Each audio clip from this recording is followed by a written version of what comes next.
O projeto aprovado em plenário torna obrigatória a informação sobre a condição de pessoa com deficiência em registro policial de violência doméstica. Em audiência pública, ministro nega cortes de verbas para a educação. Comissões de Educação e de Ciência e Tecnologia debatem a prorrogação de incentivos da Lei de Audiovisual. Destaques desta edição do Senado Notícias.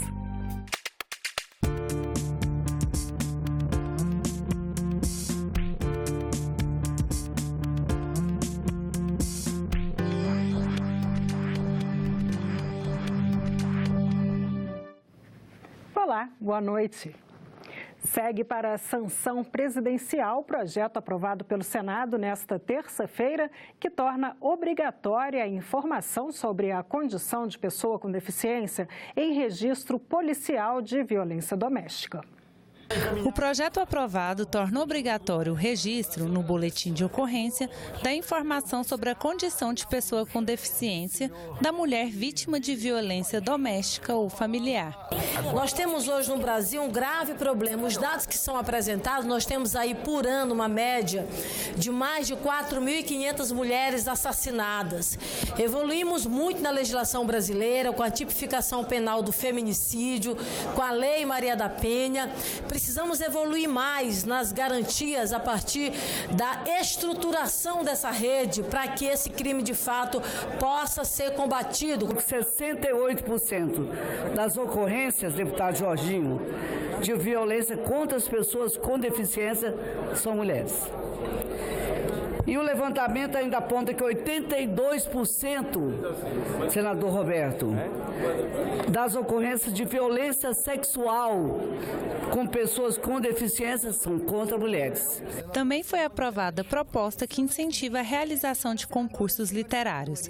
O texto segue para a sanção. O plenário aprovou também a contratação de empréstimo de até 150 milhões de dólares pelo município de Fortaleza, capital do Ceará, pela Corporação Andina de Fomento. O dinheiro vai ser destinado a obras de infraestrutura em educação e saneamento. Outro empréstimo aprovado vai permitir ao município de Vitória, capital do Espírito Santo, pegar até 100 milhões de dólares com o Banco Interamericano de Desenvolvimento, o BID. Os recursos serão destinados ao programa de requalificação urbana e segurança cidadã da cidade. E repercutiu no plenário uma publicação do escritor Olavo de Carvalho nas redes sociais. Na postagem, Olavo faz referência ao estado de saúde do ex-comandante do Exército, general Eduardo Vilas Boas, e diz que, abre aspas, militares se escondem atrás de um doente preso a uma cadeira de rodas, fecha aspas. O general da reserva exerce atualmente o cargo de assessor especial do ministro Augusto Heleno, do Gabinete de Segurança Institucional da Presidência da República. Após a declaração, o presidente Jair Bolsonaro usou o Twitter para se manifestar. Ele elogiou o escritor e disse que espera que os desentendimentos se tornem página virada. É um tipo de ataque, senhor presidente, que tem que merecer de todos nós brasileiros, e principalmente deste Congresso Nacional, o mais veemente repúdio. Mas o que é que faz o senhor presidente da República após essa declaração? Passa o pano no seu astrólogo, ou melhor, ideólogo. Enfim, o cara que manda as ordens no núcleo do governo lá da Virgínia. Ele posta o seguinte: o senhor presidente da República. Olavo, chamando Olavo de Carvalho, sozinho, rapidamente, tornou-se um ícone. Ele chama de ícone aquele que disse que o general Vilas Boas está preso a uma cadeira de rodas. O general Vilas Boas foi comandante militar da Amazônia e acabamos de dar entrada, Adolfo Caju, numa moção de solidariedade ao general Vilas Boas. Faço questão de subscrever. Isso. A gente vai apresentar, mostrando as suas qualidades e falando, né? O cara é astrólogo, não consegue nem mais ler os astros, né? Ficou completamente maluco. Nós estamos deixando uma única pessoa desestabilizar o governo, consequentemente o Brasil. E aí, com toda a consideração que eu tenho pelo cargo máximo do chefe do Poder Executivo, eu quero neste momento me dirigir ao presidente Jair Bolsonaro. Eu quero dizer a ele, nos ajude, senhor presidente, a ajudá-lo a construir um outro país. Mas dessa forma não dá.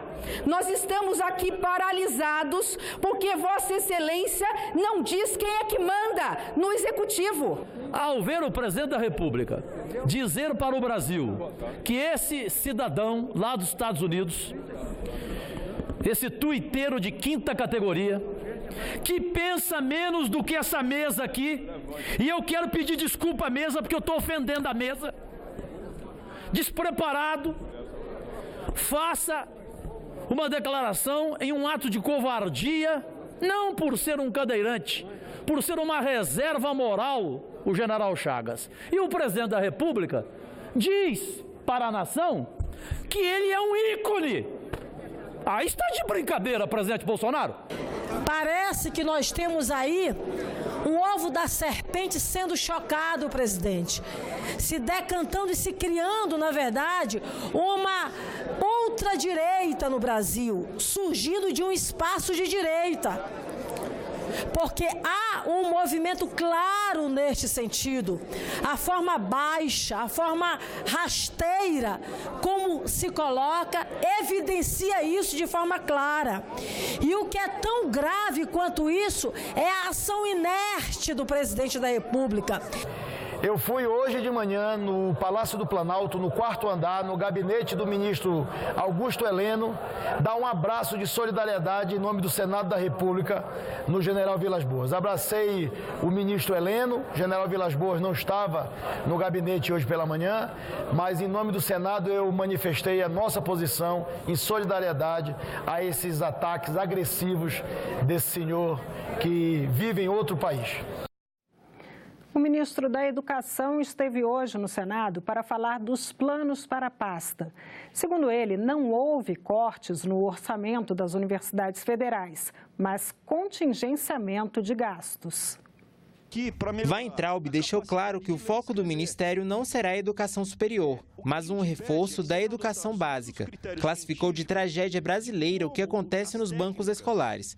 Evasão escolar no 3º ano do ensino fundamental e no 1º ano do ensino médio. Crianças que não são alfabetizadas e desconhecem operações matemáticas e jovens sem qualificação profissional. A gente está diminuindo no Brasil ensino técnico, aquele que te ensina um ofício. Saiu recentemente nos jornais que tem demanda para 500 mil vagas de pessoas que têm o ensino técnico em áreas de tecnologia. Só que não tem gente qualificada para isso. As pessoas querem aprender um ofício. Quem sabe um ofício não passa necessidade. O ministro reforçou que o país gasta 7% do PIB com educação, mas gasta mal. Aqui mostrando que se as universidades de cada um dos estados fosse o estado, estava tudo estourado na lei de responsabilidade fiscal. Porque as universidades hoje são uma grande folha de pagamentos. Nenhuma delas gasta menos do que 80% dos recursos dela com folha direto. Depois da apresentação de Weintraub, senadores questionaram a decisão do Ministério de revisar as verbas para as universidades federais e a declaração de que as instituições de ensino estavam fazendo balbúrdia. Como é que um gestor de universidade, ministro, como é um gestor de Instituto Federal, trabalha em pleno mês de maio com um torpedo de 30% a menos para gerir o ano, o mesmo ano? Como é que um gestor desse faz? Vocês têm que fazer um manual para o cara poder administrar e gerir esse navio aí. O que talvez seja chamado de balbúrdia seja o direito constitucional que tem professores e estudantes, muitas das vezes, como ontem fizeram em todo o Brasil, reivindicar os seus direitos a ter um investimento em educação. Já foi dito aqui que houve um corte de 2,4 bilhões na educação básica pelo vosso governo.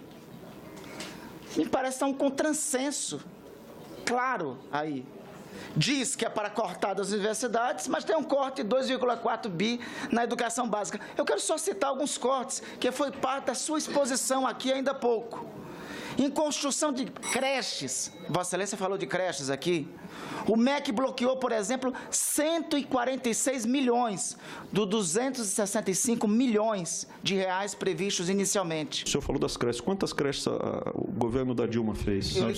Só um minutinho. Mas, ministro, o senhor tá me falando? eu não falei isso, eu falei dos cortes deste governo. Não estou desmerecendo os cortes que não há corte nenhum, é contingenciamento. Obrigado pelo sinônimo.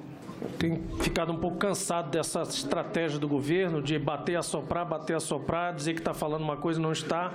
Na verdade, essa questão de corte e não corte ou de contingenciamento é retórica. Na verdade, isso é um corte temporário que pede aos gestores que venham se subordinar ou pedir ou expor situações específicas que serão decididas caso a caso. Então, isso é uma espécie de, e indiretamente ao parlamento, me soa também um pouco como chantagem, porque em todas as áreas agora é essa coisa. Se a Previdência passar, tudo é liberado. Se a Previdência não passar, não é liberado. O governo contingenciou 30% dos recursos, prática e ferramenta usada em todos os chefes do Executivo do Brasil.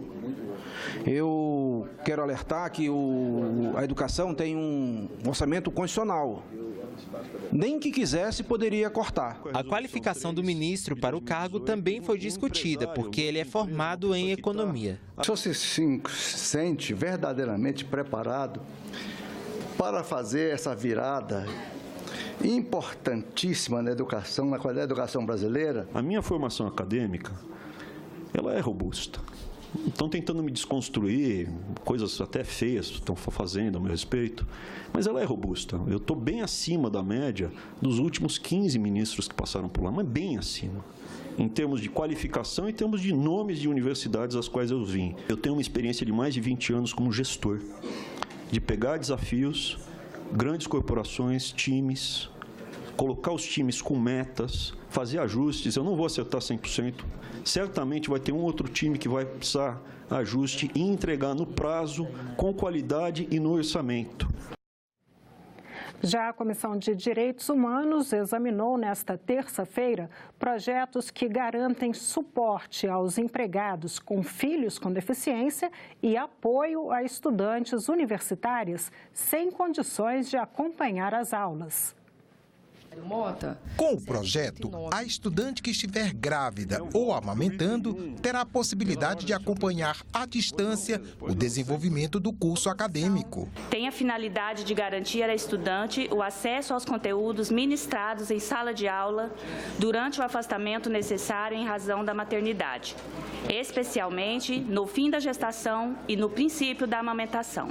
A comissão aprovou também projeto que prevê crime de omissão de socorro no caso de a pessoa presenciar atos de violência contra criança ou adolescente e não comunicar o fato ao conselho tutelar ou à autoridade policial.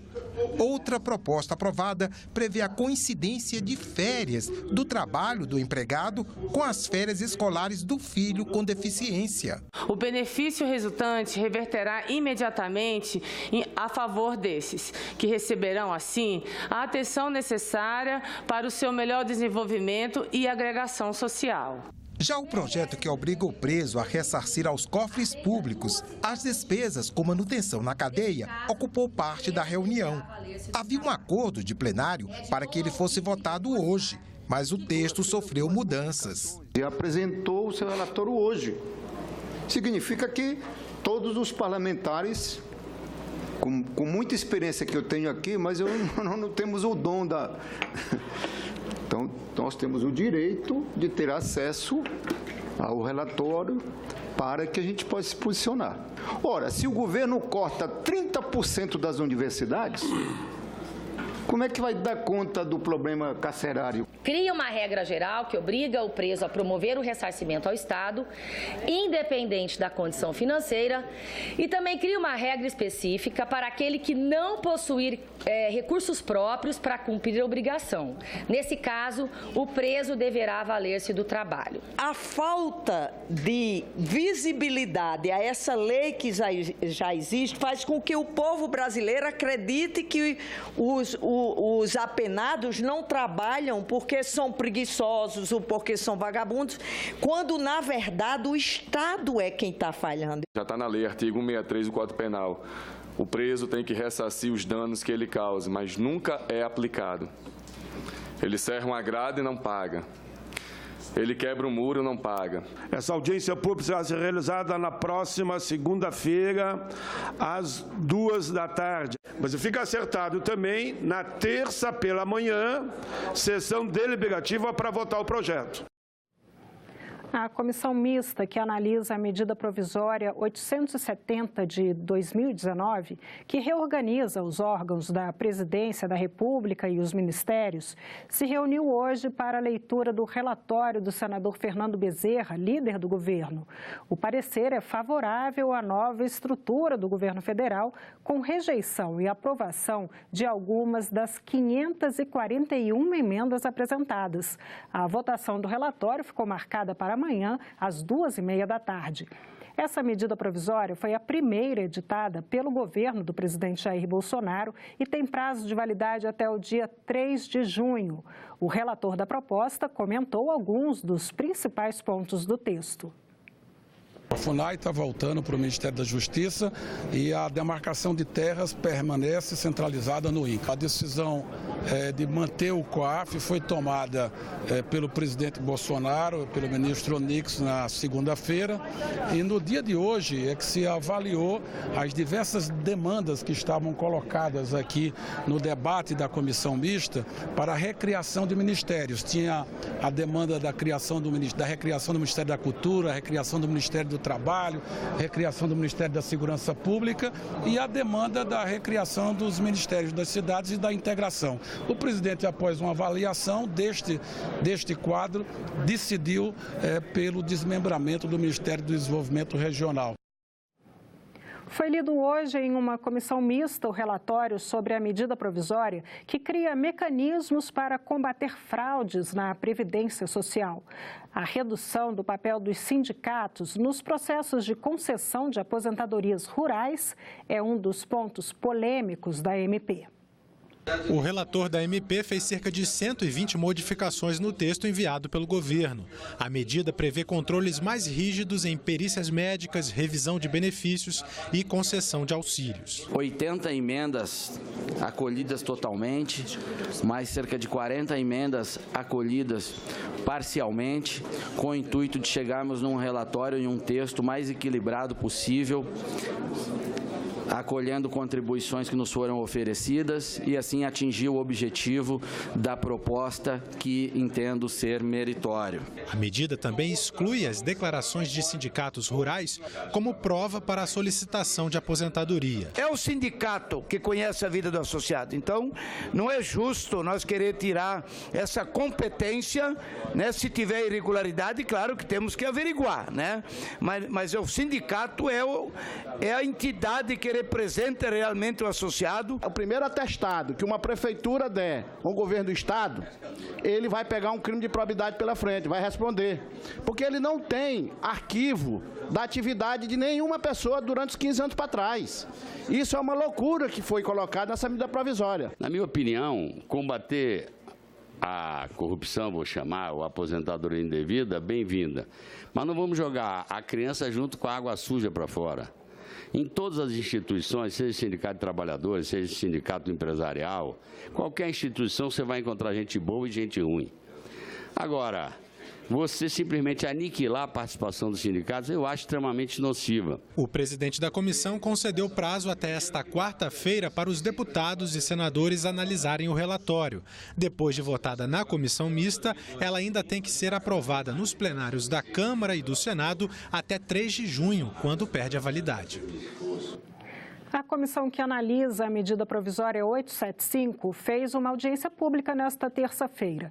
A MP institui um auxílio emergencial para as vítimas da tragédia provocada pelo rompimento de uma barragem de rejeitos da mineradora Vale em Brumadinho, Minas Gerais.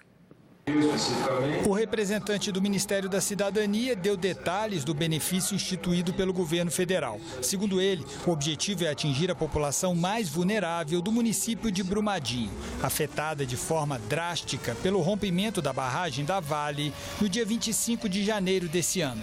236 mortos já foram contabilizados. E a gente identificou um total de 2.281 entre 775 beneficiários do BPC ou da renda mensal vitalícia e 1.506 famílias beneficiárias do programa Bolsa Família foram identificadas e elegíveis para essa prestação pecuniária no valor de R$ 600 em parcela única. Representantes do município de Brumadinho manifestaram preocupação com os parâmetros adotados pelo governo federal para a inclusão de beneficiários e o cálculo do Bolsa Família, diante do auxílio que já está sendo dado pela mineradora Vale. São 12 meses de auxílio, todas as pessoas da cidade já estão recebendo, então essa é a nossa grande preocupação, porque aqueles mais necessitados, aqueles que recebem esse auxílio, esse valor está sendo agregado à renda das famílias. E a gente não pode, de certa forma, precarizar ainda mais as famílias do Bolsa Família. Porque, de certa forma, a gente vai precarizar, contabilizando isso como renda, que é um benefício emergencial, em decorrente a essa questão do rompimento da barragem, que é um direito das famílias, a gente vai estar prejudicando ainda mais as famílias, retirando os benefícios dela. Parece que a preocupação maior no caso dos munícipes do que pertine exatamente a possibilidade de, ao receber não esse valor, que é uma única parcela, mas a indenização a ser paga e sendo paga pela Vale, que é de tempo mais contínuo, isso eventualmente vai excluir esses beneficiários, que são famílias pobres, que estão incluídas nos programas sociais do governo, da renda, provisoriamente. E a resposta que veio do governo federal é que eles têm de informar, eles sairiam e voltariam depois, o que também nos parece, eminente presidente, uma injustiça. Os atingidos pelo crime da Vale, lá em Brumadinho, nós temos que garantir, Wilson e senadora Anastasia, um atendimento corrigindo os erros da Renova, lá em Mariana, que está enrolando o povo, os atingidos. E o relatório sobre a MP 869 de 2018, que cria como órgão público federal a Autoridade Nacional de Proteção de Dados, com sua composição e suas competências, foi aprovado hoje em comissão mista. A MP ainda vai ser analisada no plenário da Câmara dos Deputados e no Senado Federal. A prorrogação de incentivos da lei do audiovisual foi tema de debate em uma audiência pública conjunta das comissões de Educação, Cultura e Esporte e de Ciência, Tecnologia, Inovação, Comunicação e Informática. A lei que trata da captação de recursos para a realização de filmes por produtoras independentes produz efeitos até o fim desse ano. Ela permite a dedução do patrocínio de obras audiovisuais no imposto de renda de pessoas físicas e jurídicas. Na reunião solicitada pelo senador Marcos Duval, o presidente do Sindicato Interestadual da Indústria Audiovisual, Leonardo Ed, convidou os presentes a pensarem no audiovisual como a indústria do futuro. Um estudo recente realizado pela FGV, em parceria com o MINC, com o extinto Ministério da Cultura, diz que a indústria criativa gera receita para outros 68 segmentos da economia. O secretário executivo da Agência Nacional do Cinema, João Márcio Silva de Pinho, explicou que esses investimentos podem ser usados para difundir a cultura no país. A gente tem ainda, infelizmente, uma quantidade pequena de municípios que possuem cinema. O senador Wellington Fagundes observou a importância da educação e da cultura na sociedade. As transformações do país, elas se fazem exatamente com a evolução cultural. Não vamos resolver problemas nossos, tanto que a gente vê a discussão aí efervescente, se a gente também não buscar lá na origem essas transformações que é a educação e a cultura do nosso povo. Pacto Federativo vai ser tema de um café da manhã nesta quarta-feira, às 7h30, na residência oficial do presidente do Senado, Davi Alcolumbre.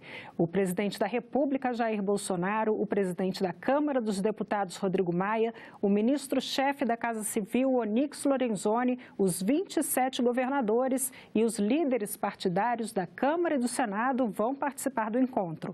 A situação fiscal dos estados que pedem socorro federal para contornar a situação de calamidade financeira vai ser analisada. A reforma da Previdência proposta pelo governo pretende reduzir as desigualdades entre os trabalhadores da iniciativa privada e os servidores públicos. Mas nem sempre fica claro se os funcionários que entraram no serviço público depois de 2013 vão receber o mesmo valor que os empregados pelo regime da CLT, quando se aposentarem. A última reportagem da série sobre a reforma da Previdência trata desse tema, a aposentadoria dos servidores públicos.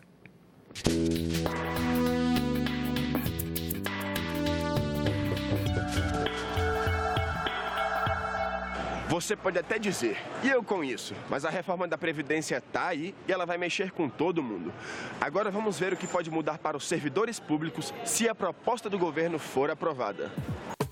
A aposentadoria dos servidores públicos obedece às normas ditadas pela Constituição de 88 e às diversas emendas que entraram em vigor até agora.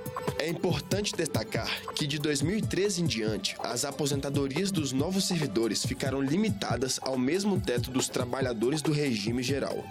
Todos os servidores, portanto, que entraram no serviço público a partir de fevereiro de 2013, já entraram com base nas novas regras, portanto, estarão limitados ao teto do INSS, como todos os segurados do regime geral. O seu cálculo de benefício será feito pela média de contribuições e, portanto, não terá paridade nem integralidade. Se a proposta do governo for aprovada, os novos servidores terão que atingir a idade mínima para requerer a aposentadoria: 65 anos para os homens, mulheres 62. O valor máximo será igual ao de todos os trabalhadores da CLT, hoje R$ 5.839. Com a criação do FUNPRESP, em 2013, foi introduzido o sistema de capitalização para os servidores públicos.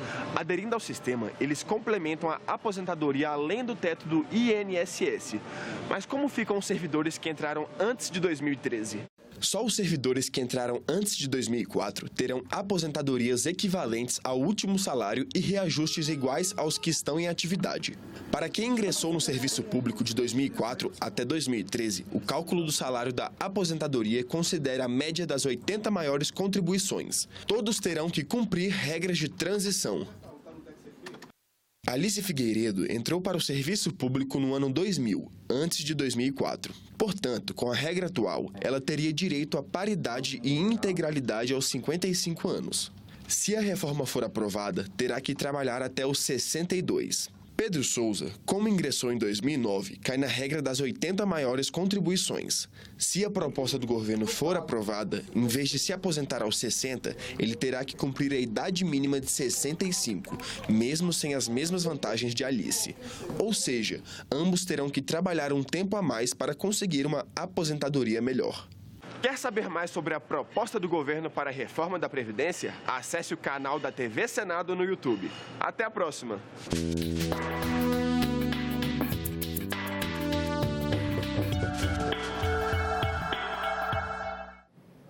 E nós ficamos por aqui. Você pode rever as reportagens desta edição na nossa página na internet, senado.leg.br/TV. Muito obrigada pela companhia. Continue sintonizado aqui na TV Senado.